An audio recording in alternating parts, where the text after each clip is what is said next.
Hi, welcome to Fun Art and Stuff with Allie. Today is the stuff part.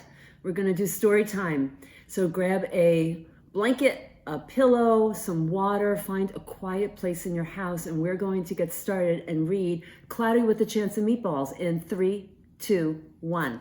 Cloudy with a Chance of Meatballs. Written by Judi Barrett and drawn by her husband, Ron Barrett. We were all sitting around the big kitchen table. It was Saturday morning, pancake morning.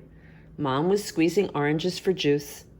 Henry and I were betting on how many pancakes we could each eat, and Grandpa was doing the flipping. Seconds later, something flew through the air, headed toward the kitchen ceiling, and landed right on Henry. After we realized that the flying object was only a pancake, we all laughed, even Grandpa. Breakfast continued quite uneventfully. All the other pancakes landed in the pan, and all of them were eaten, even the one that landed on Henry. That night, touched off by the pancake incident at breakfast, Grandpa told us the best tall-tale bedtime story he'd ever told. Across an ocean, over lots of huge bumpy mountains, across 3 hot deserts and 1 smaller ocean, there lay the teeny town of Chew and Swallow. In most ways, it was very much like any other teeny town. It had a main street lined with stores, houses with trees and gardens around them, a schoolhouse, about 300 people, and some assorted dogs and cats. But there were no food stores in the town of Chew and Swallow. They didn't need any. The sky supplied all the food they could possibly want. The only thing that was really different about Chew and Swallow was its weather. It came 3 times a day, at breakfast, lunch, and dinner. Everything that everyone ate came from the sky. Whatever the weather served, that was what they ate. But it never rained rain. It never snowed snow. And it never blew just wind. It rained things like soup and juice. It snowed mashed potatoes and green peas. And sometimes the wind blew in storms of hamburgers. The people could watch the weather report on television in the morning, and they would even hear a prediction for the next day's food. When the townspeople went outside, they carried their plates, cups, glasses, forks, spoons, knives, and napkins with them. That way they would always be prepared for any kind of weather. If there were leftovers, and there usually were, their people took them home and put them in their refrigerators in case they got hungry between meals. The menu varied. By the time they woke up in the morning, breakfast was coming down. After a brief shower of orange juice, low clouds of sunny-side eggs moved in, followed by pieces of toast. Butter and jelly sprinkled down for the toast. And most of the time, it rained milk afterwards. For lunch one day, frankfurters, already in their rolls, blew in from the northwest at about 5 miles an hour. There were mustard clouds nearby. Then the wind shifted to the east and brought in baked beans. A drizzle of soda finished off the meal.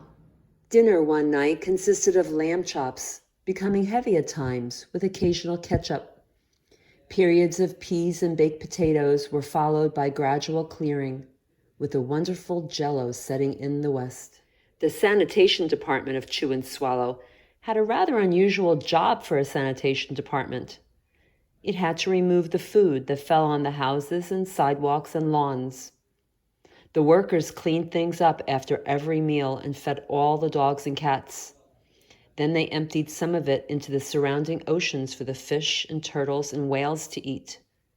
The rest of the food was put back into the earth so that the soil would be richer for people's flower gardens. Life for the townspeople was delicious until the weather took a turn for the worse. One day there was nothing but gorgonzola cheese all day long. The next day there was only broccoli, all overcooked. And the next day there were Brussels sprouts and peanut butter with mayonnaise. Another day there was a pea soup fog. No one could see where they were going, and they could barely find the rest of the meal that got stuck in the fog. The food was getting larger and larger, and so were the portions. The people were getting frightened. Violent storms blew up frequently.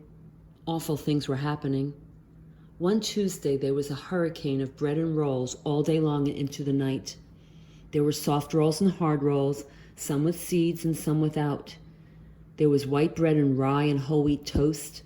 Most of it was larger than they had ever seen bread and rolls before. It was a terrible day. Everyone had to stay indoors. Roofs were damaged, and the sanitation department was beside itself. The mess took the workers 4 days to clean up, and the sea was full of floating rolls. To help out, the people piled up as much bread as they could in their backyards. The birds picked at it a bit, but it just stayed there and got staler and staler.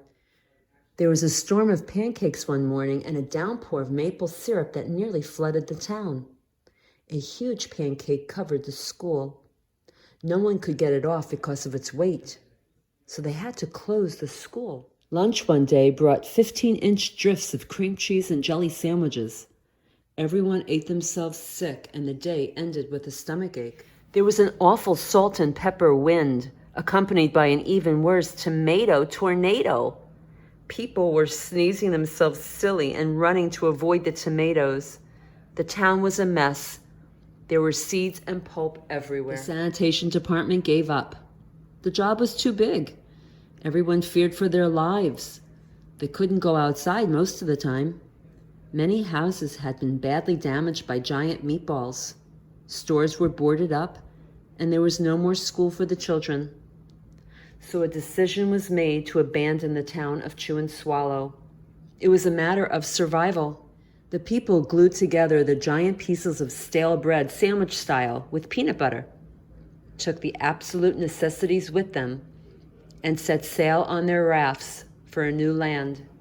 After being afloat for a week, they finally reached a small coastal town which welcomed them. The bread had held up surprisingly well enough for them to build temporary houses for themselves out of it. The children began school again, and the adults all tried to find places for themselves in the new land. The biggest change they had to make was getting used to buying food at a supermarket.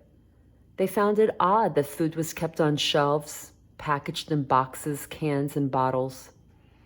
Meat that had to be cooked was kept in large refrigerators. Nothing came down from the sky except rain and snow.